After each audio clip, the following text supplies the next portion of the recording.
பொதுவாக குமரகுருவர் பற்றி அதிகமாக பேசப்படுவதில்லை. அப்படி பேசப்படாத அந்த குமரகுருவருடைய வாழ்வினை சைவ பெருமக்களிடம் கொண்டு சேர்க்க வேண்டும் என்ற ஒரு பேராவலின் காரணமாக இந்த தலைப்பினை தேர்ந்தெடுத்து, ஒரு குமரகுருபரர் வாழ்க்கை என்பது ஒரு பெருங்கடல். அந்த பெருங்கடலுக்குள் நமக்கு கொடுக்கப்பட்டிருக்கக்கூடிய குறிப்பிட்ட நேரத்திற்குள் ஒரு சுருக்கமான வரலாற்றை இங்கே காண்போம். உங்கள் பலருக்கு அவருடைய வரலாறு தெரிந்திருக்கலாம். அப்படி தெரிந்திருக்கக்கூடிய உங்களுக்கு நான் சொல்லக்கூடிய விஷயங்கள் குறைவாக இருந்தாலும் வருகின்ற காலங்களில் அவரை பற்றிய ஒரு தேடல், இந்த தமிழுக்கும் சைவத்திற்கும் அவர் ஆற்றியிருக்கக்கூடிய பெருந்தொண்டு, அது சைவ பெருமக்களிடம் கொண்டு போய் சேர்க்க வேண்டும் என்ற ஒரு பேரவா, அதன் பொருட்டு எனக்கு கிடைக்கக்கூடிய தகவல்களை எல்லாம் திரட்டி இன்றைக்கு அவருடைய வரலாறு என்பதை என்னிடம் ஒரு முன்னுரையாக மாத்திரம் நீங்கள் எடுத்துக்கொள்ள வேண்டும். ஒரு முழுமையான வரலாற்றினை சொல்வது என்பது ஒரு பெருங்கடலுக்குள் நான் ஒரு துளி நீரை எடுத்து கொண்டு வந்து கொடுப்பது போன்றது தான். ஆக ஒரு முன்னுரை தான் இன்றைய அவரை பற்றிய வரலாறு. கடல் கொண்ட தென்னாட்டிலே அதனுடைய தலைவனாக இருந்தவன் சிவபெருமான். இயல், இசை, நாடகம் என்ற முத்தமிழுக்கும் முதல்வனாகவும் இந்த தமிழை தோற்றுவித்தவனாகவும் இருப்பவன் யாரென்றால் சிவபெருமான். அந்த இயல், இசை, நாடகம் என்ற முத்தமிழை உருவாக்கிய சிவபெருமானின் வழிதொட்டு அந்த தமிழுக்கு, முத்தமிழுக்கு காவலனாக இருக்கக்கூடியவன் யாரென்றால் நம்முடைய முருகப்பெருமான். சிவன் வேறு முருகன் வேறு என்று பிரித்தறிய தேவையில்லை. காரணம், சிவபெருமானுக்கு இருக்கக்கூடிய அத்தனை சக்திகளையும் முருகப்பெருமானுக்கு சிவபெருமான் அருளினார். அதே போன்றுதான் முழுமுதற் கடவுள் என்று சொல்லப்படுகின்ற விநாயக பெருமானுக்கும் சிவபெருமானிடம் இருக்கக்கூடிய அத்தனை சக்திகளையும் அவனுக்கும் கொடுத்திருக்கிறார். சிவபெருமான் என்பவன் தந்தை என்றால் அவருடைய மகன்களாக இருப்பவர்கள்தான் விநாயக பெருமானும் முருகப்பெருமானும். தந்தையினுடைய சொத்திலே எப்படி பிள்ளைகளுக்கு பங்கு வருகிறதோ, தன்னுடைய மூதாதையர் செய்த இருவினையின் பொருட்டுத்தான் ஒரு சந்ததிக்கான நல்வினையும் தீவினையும் ஏற்படுகிறது. அப்படி இந்த தமிழை தோற்றுவித்த சிவபெருமான் அத்தனை ஆற்றலையும் முருகப்பெருமானுக்கு கொடுத்திருக்கிறார். வழி வழியாக இந்த பிரபஞ்சம் முழுமைக்கும் கடவுளாக இருப்பவன் சிவபெருமான். ஆனால் முருகப்பெருமானை நாம் தமிழ் கடவுள் என்று போற்றப்படுகின்றோம். முருகனை பல்வேறு மாநிலங்களில் பல்வேறு பெயரிட்டு அழைக்கிறார்கள். கர்நாடகாவில் போனீங்கன்னா குக்கே சுப்பிரமணியான்னுவாங்க. பெரும்பாலும் வட மாநிலங்களிலே அவர் சுப்பிரமணி என்று தான் அறிவார்கள். ஆனால் தமிழில்தான் அவரை வேலன் என்றும் கந்தன் என்றும் கடம்பன் என்றும் நாம் அழைக்கிறோம். ஏனென்றால் அவன் தமிழ் நிலமாக இருக்கக்கூடிய குறிஞ்சி நிலத்தினுடைய தலைவனாக இருந்த காரணத்தினால், தொல்காப்பியத்திலே சேயோன் என்று சொல்லப்படுகின்ற காரணத்தினால் அவன் தமிழ் கடவுளாக இங்கு முதன்மைப்படுத்துகிறான். சிவபெருமான் உலகத்திற்கே கடவுள் என்றால் முருகப்பெருமான் தமிழுக்கு உரிய ஒரு கடவுள். இந்த முருகப்பெருமானுக்கு 6 படை வீடுகளை திருமுருகாற்று படையிலே நக்கீரர் நமக்கு வழிபடுத்தி காட்டியிருக்கிறார். வெறும் 6 படைதான் முருகனுக்கு வீடு என்றால் இல்லை. எத்தனையோ தலங்கள் முருகனுக்காக இருக்கிறது. ஆனால் குறிப்பிடத்தகுந்த தலங்களாக புராணங்கள் படி ஒரு 6 வீடுகளை மாத்திரம் நமக்கு அடையாளப்படுத்தி இருக்கிறார்கள். அதற்கான அடிப்படை காரணம் என்னவென்றால், ஒரு மனிதனுடைய வாழ்க்கையில் உயர்வும் உன்னதமும் அடைய வேண்டுமென்றால் அவனை ஆற்றுப்படுத்துவதற்கும் நெறிப்படுத்துவதற்கும் ஒரு வழிபாடு தேவைப்படுகிறது. அது எந்த சமயமாக இருந்தாலும் வழிபாடு என்பது ஒன்று உண்டு. அப்படி இந்த முருகப்பெருமானை வழிபாடு செய்வதற்காக நம் தமிழ் முன்னோர்கள் ஒரு 6 படை வீடுகளை நமக்கு அடையாளம் காட்டினார்கள். அதிலே முதல் படை வீடு என்பது திருப்பரங்குன்றம், 2ஆம் படை வீடு என்பது திருச்செந்தூர், 3ஆம் படை வீடு என்பது பழனி, 4வது படை வீடு சுவாமிமலை, 5வது படை வீடு திருத்தணிகை, 6ஆம் படை வீடு பழமுதிர்ச்சோலை. இந்த 6 படை வீடுகளை பற்றி நக்கீரர் எழுதிய திருமுருகாற்று படையிலே நமக்கு அடையாளம் காட்டியிருக்கிறார். அப்படி நமக்கு அடையாளம் காட்டப்பட்ட இந்த 6 தலங்களும் நம் வாழ்வில் ஏற்படுகின்ற பல்வேறு இன்னல்களுக்கு தீர்வு காட்டக்கூடிய முறையாக நமக்கு அடையாளப்படுத்தப்பட்டு இருக்கிறது. இதிலே 2ஆம் படை வீடாக இருப்பது திருச்செந்தூர் என்று சொல்லப்படுகின்ற திருச்சீரலை வாய் என்ற ஊர்தான் நமக்கு 2ஆம் படை வீடு. இன்றைய இந்த குமரகுருவருடைய வாழ்க்கையை ஒட்டி திருச்செந்தூர் வரலாற்றை பார்த்துவிட்டு அந்த முருகப்பெருமானுடைய சூரபத்மனை வதம் செய்வது உட்பட பல்வேறு நிகழ்வுகளை நாம் இன்றைக்கு காணலாம். இந்த திருச்செந்தூர் என்பது 2ஆம் படை வீடாக இருந்து 6 நாட்கள் கந்த சஷ்டி விழாவிலே விரதம் இருந்து தான் வேண்டியதை எல்லாம் முருகப்பெருமானிடம் பெறலாம். சூரபத்மன் என்ற ஒரு அசுரன் சிவபெருமானிடம் வரம் வாங்கி தேவர்களுக்கெல்லாம் துன்பம் விளைவித்தான். அந்த வரம் என்னவென்றால், மனிதர்களால் எனக்கு மரணம் ஏற்படக்கூடாது என்ற வரம் வாங்கிய காரணத்தினால் அவன் தேவர்களை எல்லாம் தனக்கு ஒரு அடிமைகளாக்கினான். அடிமைகளாக மாத்திரமல்ல, ஏவல் புரிகின்ற வேலைகளை செய்வதற்குரிய அத்தனை பணிகளையும் தேவர்களுக்கு இட்ட காரணத்தினால் வரம் கொடுத்த சிவபெருமானிடமே தேவர்களெல்லாம் சென்று முறையிட்டார்கள். அப்படி முறையிட்டதின் பேரில் தேவர்களுக்கு துன்பம் விளைவித்த அந்த சூரபத்மனை வதம் செய்வதற்காக சிவபெருமான் தன்னுடைய நெற்றிக்கண்ணிலிருந்து 6 தீப்பொறிகளை உருவாக்கினார். அந்த 6 தீப்பொறிகளையும் வாயுதேவனிடம் கொடுத்தார். அதை பெற்றுக்கொண்ட வாயுதேவன் வெம்மை தாழாமல் அதை அக்னி தேவனிடம் கொடுத்தார். அக்னி தேவனும் அந்த சிவபெருமானுடைய நெற்றிக்கண்ணில் இருந்து வந்த அந்த 6 தீப்பொறிகளையும் அதனுடைய வெப்பம் தாங்க முடியாமல் அக்னி தேவன் அதை கொண்டு போய் கங்கையிடம் சேர்த்தான். அந்த கங்கையும் அந்த பெருமானுடைய அந்த 6 தீப்பொறிகளினுடைய வெப்பத்தை தாங்க முடியாமல் சரவண பொய்கையில் கொண்டு போய் சேர்த்தார். கங்கையிடமிருந்து சரவண பொய்கைக்கு சென்றது.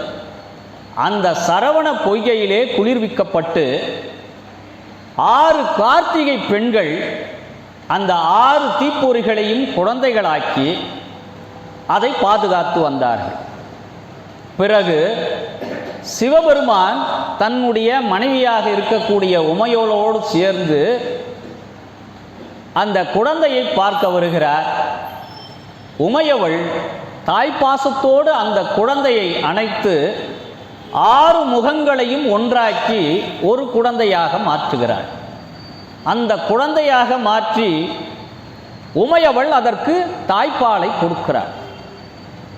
கொடுத்த பிறகு அந்த குழந்தையானது முருகனாக வடிவெடுக்கிறது. அப்படி வடிவெடுத்த முருகன் சூரபத்மனை அழிப்பதற்காக திருச்செந்தூர் வருகிறார். அந்த திருச்செந்தூரிலே 6 நாட்கள் போர் நடக்கிறது. அந்த 6 நாட்கள் போரிலே சூரபத்மனை துவம்சம் செய்து அவனை 2 கூறுகளாக்கி சேவலாகவும் மயிலாகவும் சூரபத்மனை மாற்றிவிடுகிறார். மாற்றிய பிறகுதான் திருப்பரங்குன்றத்திலே தேவயானியோடு முருகப்பெருமானுக்கு திருமணம் நடக்கிறது. இந்த காலகட்டத்தில் திருச்செந்தூர் இன்னொரு வழிபாட்டுக்கு உயர்ந்தது. எதற்கென்றால் வியாழ பகவானுடைய வழிபாடு. தேவகுரு என்று சொல்லப்படக்கூடிய வியாழ பகவான் முருகப்பெருமானிடம் வேண்டி, நீங்கள் சூரனை வதம் செய்து இங்கே தேவர்களை காத்து அருளியதால் நீங்கள் இவ்விடத்திலே எழுந்தருள வேண்டும், இந்த திருச்செந்தூரிலே நீங்கள் எழுந்தருள வேண்டும் என்று வியாழ பகவான் கேட்டுக்கொண்டதற்கிணங்க அந்த திருச்செந்தூரிலே முருகப்பெருமான் தன்னுடைய 2வது படையை அமைத்து கொண்டு அங்கு அருள் புரிகிறார். சரி, இந்த திருச்செந்தூருக்கு என்ன பெருமை என்று பார்த்தால், அருணகிரிநாதர் தன்னுடைய திருப்புகழிலே திருச்செந்தூரை பற்றி ஒரு பாடல் கொடுக்கிறார். அந்த பாடலில் திருச்செந்தூரினுடைய பெருமையை நமக்கு சொல்கிறார். செயல்பட்டு அழிந்தது செந்தூர் வயற்பொழில், தேன்கடம்பில் மால்பட்டு அழிந்தது பூங்கொடியார் மனம், மாமயிலோன் வேல்பட்டு அழிந்தது வேலையும் சூரனும் வெற்பும். மாமயிலோன் வேல்பட்டு அழிந்தது வேலையும் சூரனும் வெற்பும். அவன் கால்பட்டு அழிந்தது என் தலைமேல் அயன் கையெழுத்தே. அந்த திருச்செந்தூருக்கு என்ன ஒரு சிறப்புனா, முருகப்பெருமானுக்கு விரதம் இருந்து தன்னுடைய கோரிக்கைகளை வைப்பவர்களுடைய தலையெழுத்தையே மாற்றக்கூடிய வல்லமை யாருக்கு இருக்கிறது என்றால் திருச்செந்தூரிலே இருக்கக்கூடிய அந்த செந்தில்நாதனுக்கு உள்ளது என்பதை அருணகிரிநாதரினுடைய பாடல் மூலமாக நமக்கு தெளிவாகிறது. காரணம், திருவண்ணாமலையிலே தனக்கு மரணம் வேண்டி தற்கொலை செய்து கொள்ள முடிவெடுத்த அருணகிரிநாதரையே காப்பாற்றி, அன்றைக்கு முருகன் காப்பாற்றவில்லை என்றால் அருணகிரிநாதர் என்ற ஒருவரை பற்றி நமக்கு தெரிந்தே இருக்கார். அந்த அருணகிரிநாதரை காப்பாற்றி நமக்கு தமிழிலே சந்த நடையோடக்கூடிய பாடல்களை முதலாக தமிழுக்கு அறிமுகப்படுத்துகிறார் அருணகிரியார். கந்தர் அனுபூதி, கந்தர் அலங்காரம் என்று திருப்புகழ் என்று நமக்கு நூல்களை கிடைத்தது அருணகிரிநாதரார். அந்த அருணகிரிநாதர் எவ்வித புலமையும் பெற்றவர் இல்லை. முருகனுடைய வேலினால் ஓம் என்கின்ற மந்திரம் அவர் நாவில் எழுதப்பட்ட பிறகுதான் முத்தைத்தரு பத்தி திருநகை என்ற ஒரு பாடல் பிறக்கிறது நமக்கு. ஆக அறிவுக்கும் கல்விக்கும் ஏதாவது சம்பந்தம் இருக்கிறதா என்றால், கல்வி என்பது வேறு, இறைவனால் கிடைக்கக்கூடிய நுண்மான் நுழைபலம் மிக்க ஞானம் என்பது வேறு. இப்போ நம்ம மாவட்டத்திலே பார்த்தீங்கன்னா வாரியார் சுவாமிகள் இருந்தார். அந்த வாரியார் சுவாமிகள் எந்த பள்ளியிலே போய் பயின்றார், எந்த பல்கலைக்கழகத்திலே பயின்றார், பன்னெடுங்காலம் இந்த தமிழையும் சைவத்தையும் முருகப்பெருமானுடைய திருவருளையும் இந்த மக்களிடம் கொண்டு போய் சேர்த்தார். அப்படி வாரியாருக்கு எப்படி ஞானம் கிடைத்ததோ அப்படி அருணகிரிநாதருக்கும் அந்த மிகப்பெரிய ஞானம் கிடைத்தது. அந்த திருச்செந்தூரினுடைய பெருமையை நமக்கு காட்டுகிறார். பொதுவாக அழிவு என்பது நம்முடைய வாழ்விலே துன்பத்தை தரக்கூடியது. பொதுவாக நம் உடன் பிறந்தோரோ இல்லை நம் தாய் தந்தையரோ மறைந்து விட்டால் அதனால் ஏற்படுகின்ற இழப்பும் துன்பமும் நமக்கு அளவிடற்கரியது. ஆனால் அருணகிரிநாதர் ஒரு துன்பத்தையே இன்பமாக மாற்றக்கூடிய ஒரு செய்தியை நமக்கு இந்த பாடலிலே கொடுக்கிறார். செயல்பட்டு அழிந்தது செந்தூர் வயற்பொழில். சேல்னா மீனுக்கு சேல் என்று பெயர் தமிழிலே. நம்முடைய பழமொழி வழக்கத்திலே கூட பார்த்தீங்கன்னா சேலை கட்டிய மாதரை நம்பாதேன்னு சொல்லியிருப்பாங்க. நம்மை ஈன்றவளும் தாய், நம் உடன் பிறந்தவளும் பெண். அப்படி இருக்கின்ற பொழுது சேலை கட்டிய மாதரை நம்பாதே என்று சொல்கின்ற பழமொழி பொருத்தப்பாடு உடையதா என்று பார்த்தால் முதலிலே சொன்ன பழமொழி வேறு. அது கால மருவிலே சொல் வழக்கிலே அது மாறுபாடு அடைந்தது. உண்மையான பழமொழி எதுவென்றால் சேல் அகட்டிய மாதரை நம்பாதே. அதன் உண்மையான பொருள் சேல் அகட்டிய மாதரை நம்பாதே என்ற பழமொழி காலப்போக்கிலே சேலை கட்டிய மாதரை நம்பாதே என்று பொருளாக மாறிவிட்டது. சேல் என்று சொன்னால் கண்ணுக்கு சேல் என்று பெயர். அடிக்கடி தன் விழிகளால் ஆண்களை கவரக்கூடிய பெண்களைத்தான் சேல் அகட்டிய மாதரை நம்பாதே என்றுதான் நமக்கு முன்னோர்கள் சொன்னார்கள். அது காலப்போக்கிலே சேலை கட்டிய மாதரை நம்பாதே என்று பொதுவான ஒரு பழமொழியாக அது மாறிவிட்டது. அப்படி செயல்பட்டு அழிந்தது செந்தூர் வயற்பொழில். அதுக்கு என்ன அர்த்தம்னா, திருச்செந்தூரில் விளைந்திருக்கக்கூடிய நிலங்களிலே இருக்கக்கூடிய நெற்கதிர்கள், அந்த நெற்கதிர்கள் எல்லாம் அந்த வாய்க்காலிலே வரக்கூடிய விரால் மீன்களும் கெண்டை மீன்களும் இந்த வாய்க்காலிலிருந்து அந்த வாய்க்காலுக்கு தாவி தாவி விளையாடுகிறதா. அப்படி தாவி தாவி விளையாடுகின்ற பொழுது இந்த மீன்கள் எல்லாம் அந்த நெல்மணிகளோடு மோதும் பொழுது நெல்மணிகள் எல்லாம் உதிர்ந்து அந்த வயலில் உள்ள நீரிலே அழுகி போய்விட்டனவா. வயலை பார்த்தால் நெல்லே இல்லை, வெறும் நெற்தாள் மாத்திரம் இருக்கிறது. நெல்மணிகள் மொத்தம் தண்ணீரில் விழுந்து கிடக்கிறது. இங்கே அழிவு என்பது அந்த விவசாயி விளைவித்த அந்த நெல்மணிகள் எல்லாம் இது ஒரு கற்பனை கலந்த ஒரு காட்சி தான். அருணகிரிநாதர் அந்த திருச்செந்தூரினுடைய பெருமையை சொல்வதற்காக புனையப்பட்ட ஒரு பாடல். இந்த நெல்மணிகளோடு மோதி மோதி நெல்மணிகள் மொத்தம் உதிர்ந்து அந்த தண்ணீரிலே அழுகி போய்விட்டனவா. இப்போ வெறும் நெற்கதிர்கள் மாத்திரம் நின்று கொண்டிருக்கின்றன. ஒரு புறத்திலே அழிவு யாருக்கு என்றால் அந்த விவசாயிக்கு அழிவு.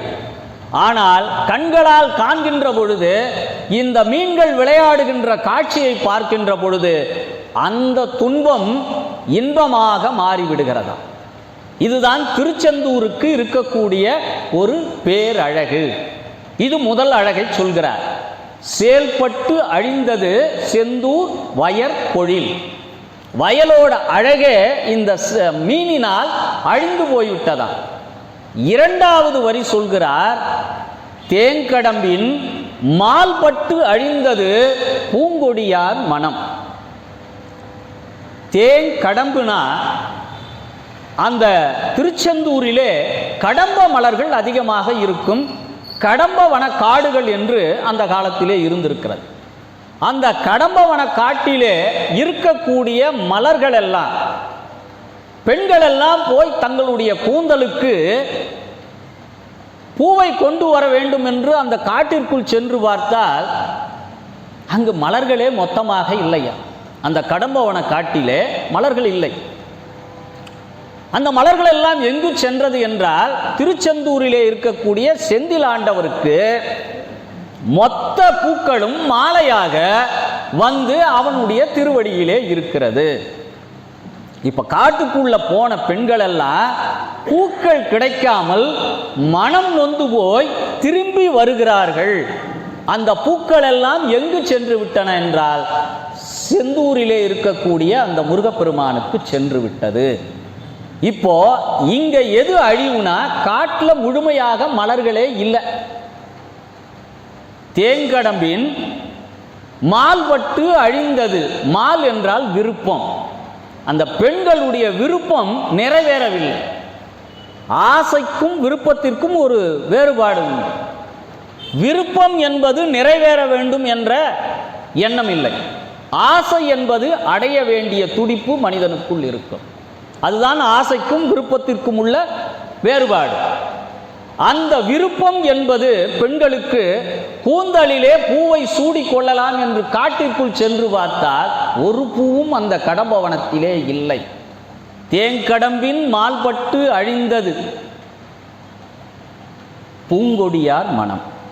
இப்ப பெண்கள் எல்லாம் முருக மேல வருத்தப்பட்டுட்டு வராங்களாம், கூந்தலில் சூடுவதற்கு பூக்கள் இல்லையே என்று. இன்றைக்கு பெரும்பாலான பெண்கள் கூந்தலிலே பூக்களை சூடுவது இல்லை. இன்னொன்று, பெண்களுக்கு அழகு என்பதே அந்த பின்னல். இன்றைக்கு அந்த பின்னலும் கிடையாது. இன்றைக்கு ஒரு புதுவிதமான கலாச்சாரம் உள்ளே வந்து விட்டது. அதுக்கு பேர் லூஸ் ஏர். அந்த பெண்ணு லூஸா இல்லை தலைமுடி லூஸா? லூஸ் ஏர், அதாவது குளிச்சுட்டு அப்படியே விரிச்சு விட்டுட்டு வரக்கூடிய பழக்கம். துரியோதனன் இறந்தால்தான் கூந்தலை முடிப்பேன் என்று திரௌபதி அன்றைக்கு சபதம் எடுத்தாள். அவள் விரிந்த கூந்தலோடு இருந்தாள். மதுரையை எரித்த கண்ணகி தன் கூந்தலை விரித்து கொண்டு அந்த மதுரையை எரித்து விட்டு சென்றார். அசோகவனத்திலே ராவணனால் கொண்டு செல்லப்பட்ட சீதை, நான் மீண்டும் ராமனை அடையாமல் கூந்தலை முடிக்க மாட்டேன் என்று கூந்தலை விரித்திருந்தார். கூந்தலை விரித்ததினால் மதுரை அழிந்தது. கூந்தலை விரித்ததினால் துரியோதனன் அழிந்தான். கூந்தலை விரித்ததினால் ராவணன் அழிந்தான். இவையெல்லாம் ஒரு கெட்ட செய்திக்கான அறிகுறி. பெண்கள் என்பவர்கள் கூந்தலை விரித்து கொண்டு நடக்கக்கூடாது. அது அந்த நாட்டிற்கும் நல்லதல்ல, வீட்டிற்கும் நல்லதல்ல. இதை சொல்ல வேண்டியவர்கள் யார் என்றால் பெற்றோர்கள் தான் சொல்லணும். அவர்களுக்கு இந்த புராண கதைகளை சொல்லி, இப்படியாக ஒரு கெடுதலுக்கு உரியதுதான் இந்த லூஸ் ஏர் ஸ்டைல். ஆனால் அந்த காலத்தில் இரட்டை பின்னலோடு ஒரு பெண் பூவோடு சென்றால்தான் அதற்குரிய அழகே தனி.